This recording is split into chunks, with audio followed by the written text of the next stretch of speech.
আচ্ছা আমাদের তো স্লিপ আছে নাকি?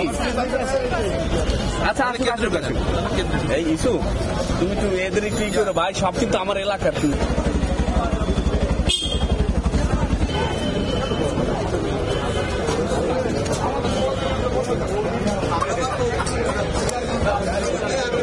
একটি সাধারণ নির্বাচনে যে ধরনের আয়োজন হয়ে থাকে প্রত্যেকটি আয়োজনই কিন্তু আজকে এখানে করেছেন নির্বাচন কমিশনের পক্ষ থেকে।